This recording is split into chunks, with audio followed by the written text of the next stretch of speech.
habíamos hablado en clase de una de las características que puede tener el sonido, que es la característica de la altura. Ya sabemos que se produce a través de vibraciones y que esas vibraciones llegan a un receptor y viajan por un medio transmisor, etcétera, etcétera. Pero dentro del sonido puede haber varias características. Una de ellas es la característica de la altura del sonido. Habíamos hablado un poquito de eso. Ahora, ¿qué te permitía distinguir la característica de la altura del sonido? ¿Se acuerdan ustedes? ¿Era por las ondas?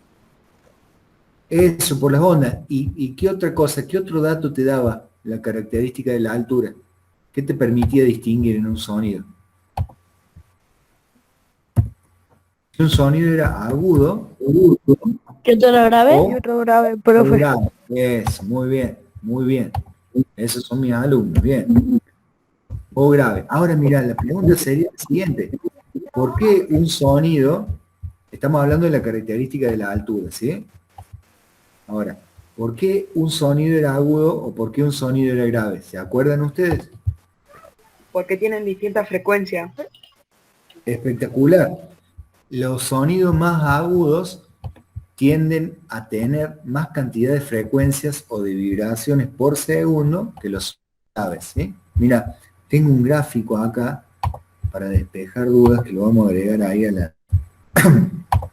a la pizarra, ¿sí? Vamos a copiar. Se representan 3 sonidos. Para que lo voy a achicar un poco, así entra más en foco. Ahora bien, vos tenés 3 sonidos. El sonido A, vamos a ponerlo con verde, el sonido B y el sonido C. Y cada uno de esos sonidos tiene una cierta cantidad de vibraciones en un segundo, durante un segundo. Ahora, ¿cuál de estos 3 sonidos va a ser el que esté vibrando más veces por segundo? ¿Cuál te parece? La profe. Espectacular. Profe. Está más lento la C. Y la Porque es más grave, por así decirlo. Es verdad. Muy bien. Como bien decían ustedes, el sonido más grave va a ser el sonido C. Ahora, el sonido B va a ser un sonido medio. Ni el más grave ni el más agudo. ¿Sí? Si yo, profe, no está presentando pantalla. ahí voy de nuevo, mira. Volvemos a la pizarra. Como bien dijeron ustedes, el sonido más agudo va a ser el sonido A, porque tiene más vibraciones por segundo. Por el contrario, el más grave va a ser el sonido C, y el B va a ser un sonido medio, ni agudo ni grave. Esto se medía en hertz. La cantidad de veces que un sonido vibra por segundos se mide en hertz o hercios en castellano. La abreviatura de esa unidad de medida, recuerden que era HZ. Muy bien. Ya tenemos un dato más. Ahora bien, con respecto a esos 3 sonidos que estuvimos hablando recién, el A, el B y el C, si yo lo tuviera que escuchar, como para que le quede más grabado, como para que se den cuenta, mira, el sonido A podría ser este. El sonido B, que sería medio, este. Y el sonido C, que sería el grave, sería este. Ahora voy desde lo grave a lo agudo. Arranco con el C, después voy a tocar el B y después el A. Mira, lo grave, medio y agudo. Se escucha la diferencia entre uno y otro, ¿no es cierto? Sí, profe. Bien, muy bien. Si nosotros lo vemos, recién lo vimos en ondas, ¿no? En el gráfico de la onda de cada uno, de los sonidos, pero tienen una correspondencia en un teclado de piano. Mira, acá tengo un ejemplo para que vos veas. Lo vamos a anexar ahí a la pizarra mágica que me compré en una librería el otro día. Ahí, mira, vamos a agrandarlo un poco para que lo vean.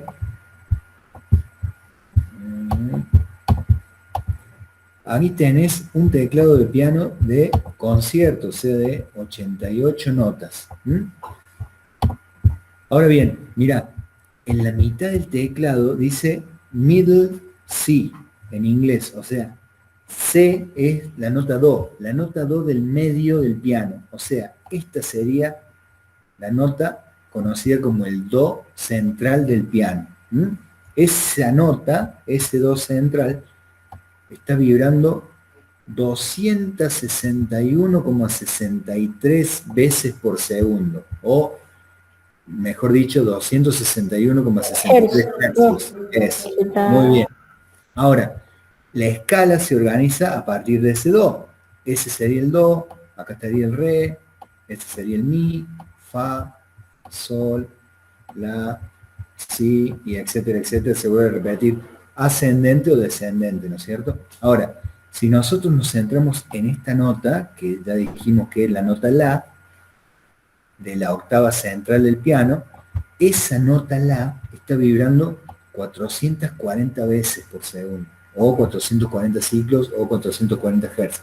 Es la misma cantidad de vibraciones que producía este aparatito que habíamos visto en la otra clase, que era el diapasón, que yo te lo mostré para hacerte ver cómo vibraban las dos patitas del aparato y producían las vibraciones.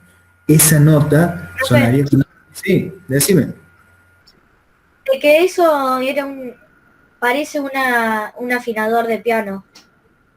Sí, exactamente. No solamente los pianos se afinan con esto, con el diapasón, sino cualquier otro instrumento. Por ejemplo, podés afinar la guitarra, o podés afinar un saxo, o hasta los directores de coro, cuando le tienen que pasar nota a cada uno de los integrantes del coro. Viste que los coros mixtos están conformados por voces masculinas y femeninas. Las más agudas son las femeninas y las más graves las masculinas. Cuando tienen que empezar una canción y él le tiene que dar la nota a cada quien para que empiecen a cantar, muchas veces los directores escuchan el diapasón primero y imparten la nota después al resto del coro. Profe, Sí, decime. sí, mi maestra de coro, cuando yo iba al otro colegio, hacía eso.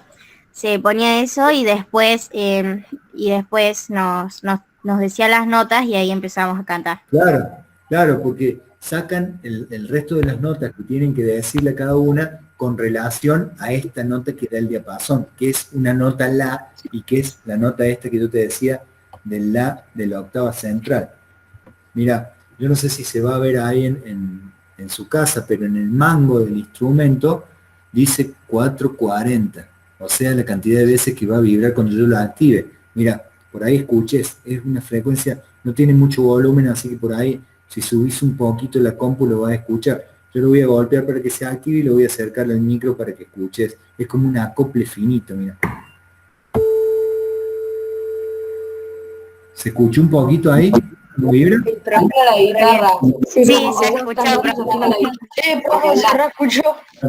Bien, esa misma nota que yo le hice escuchar recién del diapasón es esta misma nota. En el acordeón, ¿sí? Y en el teclado del piano sería esa que te marqué con una cruz. Ahora mira, si yo toco la nota la, pero de la octava de abajo de esa octava, digamos, lo vamos a poner con otro color para que te des cuenta, si yo tocaría este la, más para la izquierda, o sea, más grave, va a sonar, mira, 220 veces o 220 Hz por segundo, o sea, la mitad exacta del primer la que escuchamos recién. Va a sonar así. El primero sonaba así, mira. El otro. Y por el contrario, si yo sigo bajando para la izquierda y toco, a ver, con azul, el otro la, bueno, va a vibrar a la mitad de veces. Ahí arriba tenés el número, mira. 110 Hz o 110 ciclos. Va a ser más grave. Mientras yo voy para la izquierda, voy haciendo más grave la nota. Entonces va a sonar así, mira. Mira, el rojo, el primer la, el verde y el azul, que es el último, el más grave. ¿Sí? ¿Se escucha la diferencia entre uno y otro? Sí, profe. Sí, Bien. profe. ¿Cómo? No te escuché. Sí, de que sí, es que hay mucha diferencia. O sea, no, Sí. no hay tanta, perdón, pero sí se nota. Sí, sí. Ahora mira, aprovechando esas tres notas, vamos a aislar solamente dos. La voy a marcar acá con amarillo, mira. Voy a empezar con esta nota primera, con el la, digamos, del medio, y voy a saltar una octava a este la, hasta el rojo, al de 440, ¿sí? Y con esas dos notas empiezo una melodía bastante conocida que es así, mira.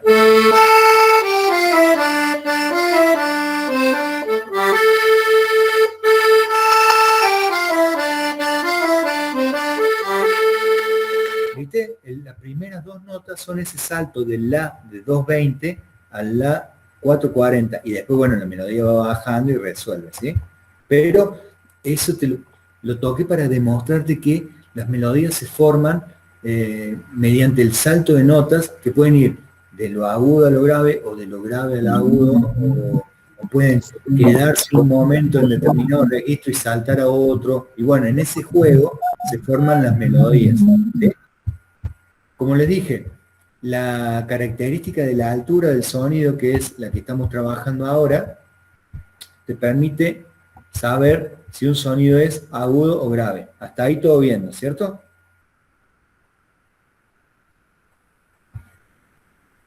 Sí, Sí, buenísimo. Sí, sí, profe. Bien, y un Sí, sonido profe. es agudo o grave dependiendo la cantidad de veces que vibre por segundo. Eso se mide en hertz. Y en la música, esa característica, la característica de la altura, se representa en los pentagramas, con las notas musicales. Notas musicales. Ahora te voy a mostrar cómo funciona eso. Cómo funcionan las notas musicales en el contexto de un pentagrama. Para eso, vamos a presentar un pentagrama. Mira.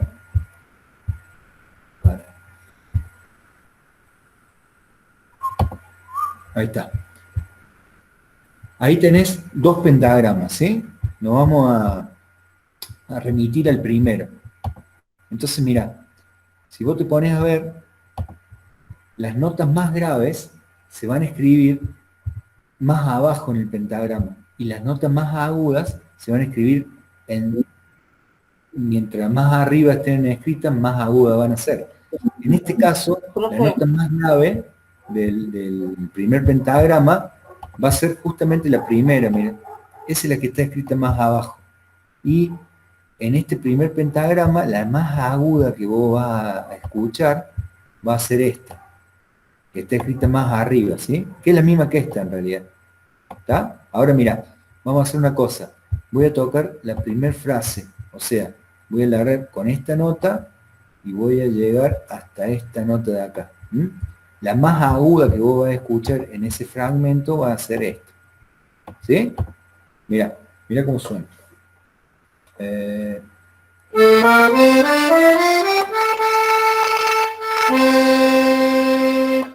¿Sí? La más grave va a ser la primera con la que largué y la más aguda va a ser esta. ¿Sí? Llegué hasta esa. Obviamente la melodía que hice fue básicamente ascendiendo, ¿viste? Fue como una escala que subió, como una escalera, digamos, que subió. Hasta llegar a esa nota, ¿sí? Se escucha cómo va cambiando la melodía, de acuerdo si yo voy de lo grave hasta lo agudo. Sí, profe. Sí, sí. Espectacular, muy bien, esos son mis alumnos. Recién me preguntaban los chicos del otro curso cómo o por qué en realidad siempre al principio de los pentagramas te aparece esta clave que es la clave de sol. Y yo le decía que en realidad te aparece siempre esa clave si vos estás tocando un instrumento agudo, por ejemplo. No todos los instrumentos musicales leen la clave de sol. La que lo leen son los violines, las trompetas, las flautas, la flauta muy bien, la guitarra también, y los instrumentos medios y agudos leen clave sol, pero los instrumentos graves, por ejemplo, la tuba, los trombones, contrabajo, bajo, leen otra clave que se llama clave de fa, que tiene un dibujito como una especie de signo de pregunta. Tiene esta forma la clave de fa, dos puntitos así. Los instrumentos graves leen los instrumentos agudos, bueno, leen la clave de sol. Y yo les decía recién a los chicos que la clave de sol ubica cómo se llaman las notas dentro del pentagrama. Mira, te explico brevemente. El pentagrama tiene 5 líneas, ¿viste? Y cada línea se cuenta o se numera de abajo para arriba. Por ejemplo, esta es la primera línea, esta es la segunda, esta es la tercera, la cuarta y la quinta. La clave de sol sale desde la segunda línea. Mira, ahí te voy a mostrar más en detalle para que lo veas. Vamos a agrandarlo un poco. Mira, si vos te pones a ver, desde la segunda línea surge la clave de sol. Sale de la segunda, va hasta la tercera, baja hasta la primera, después sube, baja y se forma.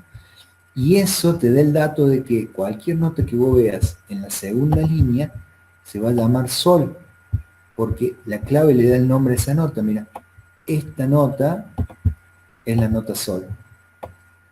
Ahora, así se ubican después el resto de la nota. Por ejemplo, la nota que está inmediatamente antes de sol se va a llamar fa. Esa nota es el fa. Y la que está después se va a llamar la. Acuérdate que la escala es do, re, mi, fa, sol y la. O sea, el sol estaría entre medio del fa y entre medio del la. Este sería el fa y este sería el la. Ya lo vamos a ver más en detalle eso, pero es como para que vos veas cómo funciona más o menos el pentagrama y la clave de sol. Acordate que la característica de la altura se representa en la música, en los pentagramas, mediante las notas musicales. Profe, Ahora mírate. Sí, decime. otra cosa. ¿Viste que vos habías mostrado esa cosa que era para los instrumentos agudos? O La los clave, más... la clave del sol. Sí, La clave del sol. parece Sí. una cara. Si la mirás así de costado, parece una cara. Sí, en realidad viste que las grafías, volvemos a esa pantalla, a ver, vamos a verle, acá mira. En realidad mira, si vos te pones a ver bien, mira esto,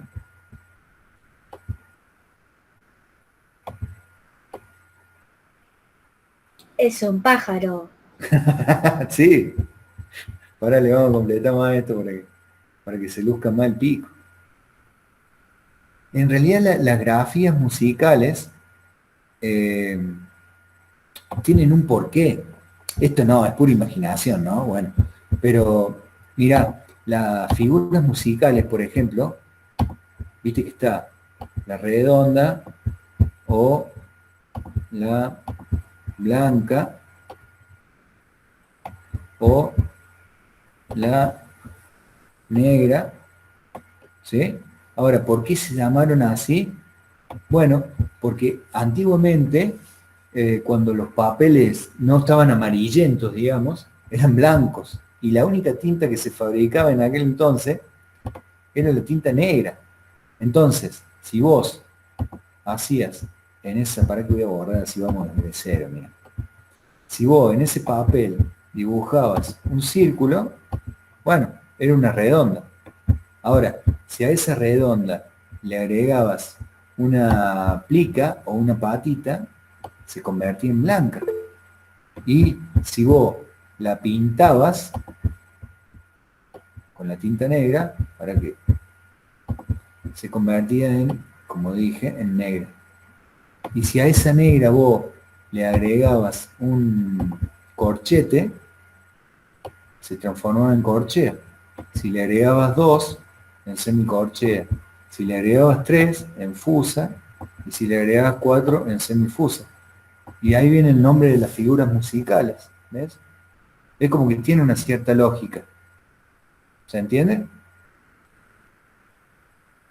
Sí, profe. Bien, ahora mira, eso con respecto a las figuras, ya que estamos hablando de las grafías musicales. Ahora mira, con respecto a las notas, ¿por qué las notas se llaman como se llaman? ¿Por qué se llaman do, re, mi, fa, sol, así?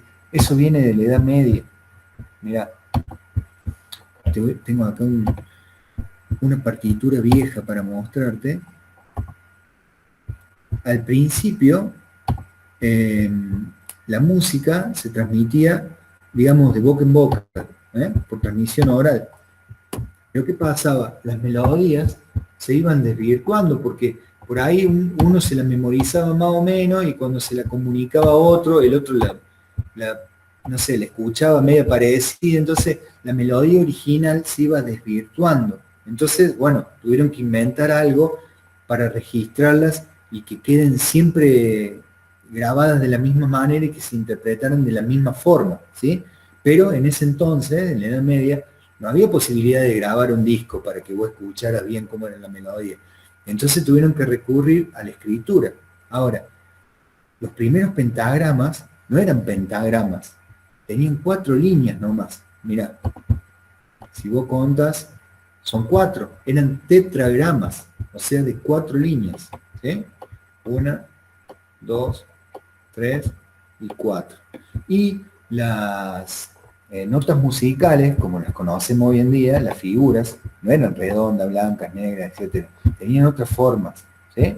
Pero hacían referencia al ritmo que tenían que tener. Ahora bien, el nombre de las notas, un monje que fue el que creó un poco la escritura musical, que se llamaba Guido de Arezzo, las extrajo de un poema que estaba escrito para San Juan Bautista, que en latín era San Ioannes. Entonces, agarró esos versos que están escritos acá por debajo de las partituras y tomó las primeras sílabas de cada verso, de cada oración.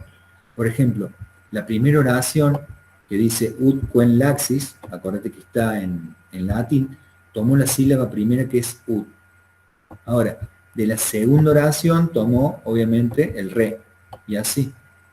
El mi de la tercera oración, el fa de la cuarta, el sol, b de solve, de salve, la, y la última nota que es si, tomó la s y en realidad la i, porque es San Ioannes. Y con la unión de esas dos, formó la nota si. Ahora bien, la primera nota musical, por muchos años fue la nota ut. Lo que pasa es que era como muy difícil cantarla cuando la tenían que solfear a la sílaba ut. Y la cambiaron por do, que es la que conocemos hoy en día. La casualidad es que el que cambia la nota ut por la nota do se llamaba nada más ni nada menos que Doménico. Entonces dicen que en realidad le puso do, pero es una suposición, ¿no? Porque su nombre empezaba con do, Doménico.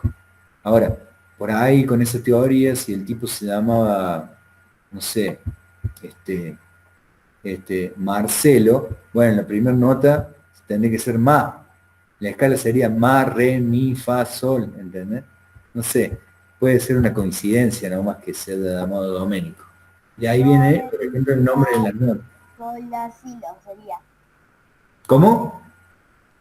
Do, re, mi, fa, sol, la, si, do sería entonces. Claro, pero viste que antiguamente se tomó la sílaba UT, ¿viste? UT, después se cambió por do. Es un dato de dónde viene el nombre de las notas. Hoy vimos entonces de dónde vienen las figuras musicales y de dónde viene el nombre de las notas. Entonces, como para repasar, volviendo a la primer pantalla, estuvimos viendo la característica de la altura del sonido, que te permite saber si un sonido es agudo o grave. Ya sabemos que es por la cantidad de veces que vibra por segundo, y ya sabemos que eso se mide en hertz o hercios, y que en las partituras musicales o en la música en general, esta característica del sonido se representa con las notas musicales, en los pentagramas. Si vos ves una nota que está por debajo o para abajo del pentagrama, va a ser una nota grave, y si están por encima del pentagrama o por más arriba del pentagrama, va a ser aguda esa nota, ¿sí? O grave o aguda. ¿Estamos? ¿Alguna pregunta? ¿Alguna consulta? Profe, Sí, decime. ¿cómo dijiste? Si estaba arriba, o sea, viste en las líneas de las notas, si estaba arriba era aguda y si estaba abajo era grave. Exactamente. Sí, señor. Usted lo ha dicho. Bien. Así es. ¿Alguna otra pregunta? Una consulta. Ahí está levantando la mano para Joaquín. Sí, decime, Joaquín. No, profe, la tenía desde hace un montón. Perdón. ¿No se te cansó? Se me gastó la batería. Sí, tenés razón. Llegó con... Bueno, ¿alguien más? ¿Alguna consulta? ¿Algo que quieran aportar? ¿Algo que quieran comentar? No, profe, yo estoy bien. No tengo ninguna consulta, entendí muy bien.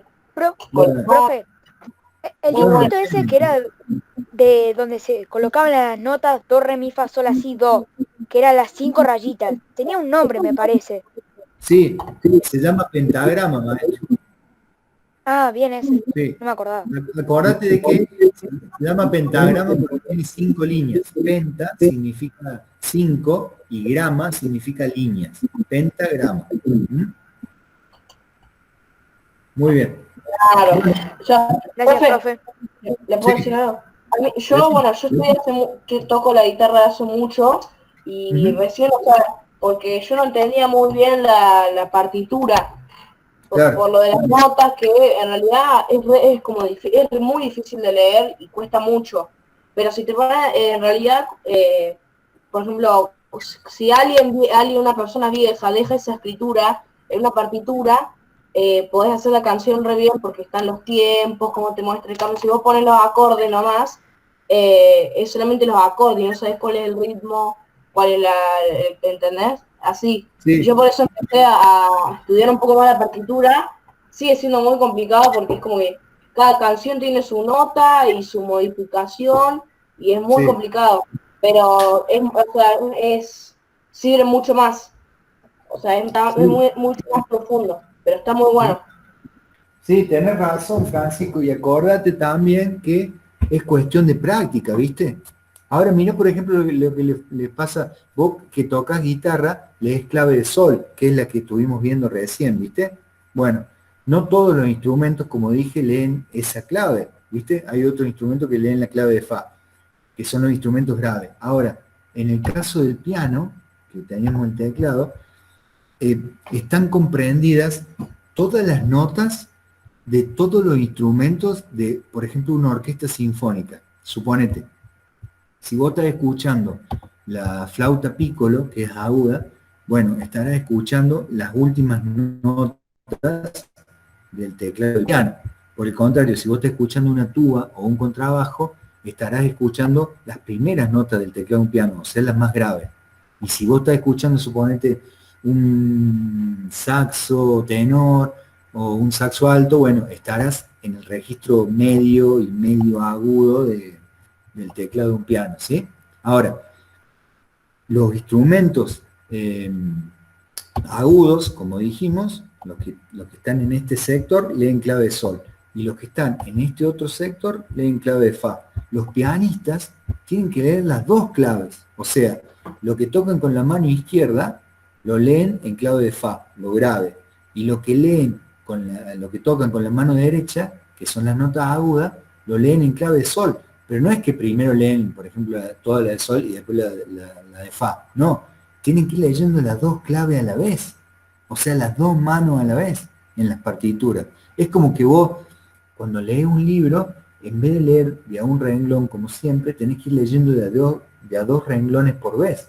Es bueno, no es fácil, digamos. Debe ser re complicado, profe. Sí. Para aprender a tocar bien. Primero una mano y ya que la tenés fácil, te aprende la otra. No, tenés que los pianistas que, digamos, que leen bien, que son profesionales, digamos, leen las dos a la vez, así, tienen esa gimnasia encima, digamos, que no es, No es Ah, fácil. claro, pues para un mí. profesional, yo no, profe. No, Profe, son no, viscos. pero a lo que voy a lo siguiente, volviendo a lo que te dije recién, es cuestión de práctica. No se desesperen, es todos los días, es como una gimnasia, ¿viste? A la larga se llega. Así que Un con la capo. guitarra, lo que dijiste recién de la guitarra, tenés toda la razón. Se puede aprender, viste que hay músicos que tocan de oído y otros que tocan leyendo, y hay algunos que tienen las dos maneras de hacer música. Para mí lo mejor siempre es tener las dos, tener oído, pero también tener lectura. Así que te felicito, está muy bien lo que estás haciendo y cómo estás estudiando. Muy bien. Gracias. Profe, Sí, una pregunta, ¿cuántas teclas tiene el piano? bueno, los de concierto, los pianos de cola, tienen 88 teclas, 88 notas. Contando las teclitas negras, no sé Sí, cómo se llaman. entre las blancas y las negras. Tienen 88, contando todas. Sí.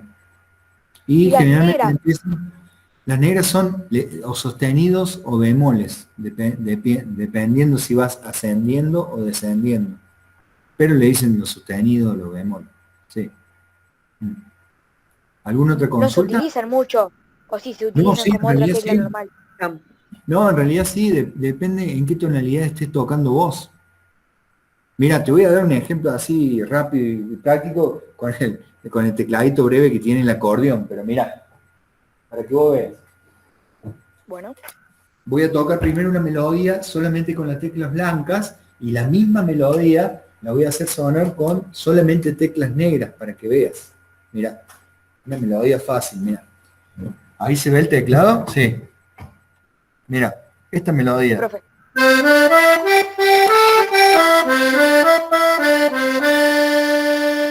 Viste que toqué solamente las teclas blancas, ¿viste? Ahora voy a hacer la misma melodía con teclas negras, mira.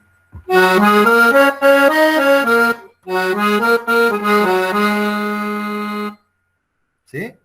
Depende en qué tonalidad. Primero toqué en esta tonalidad y después en esta, mira.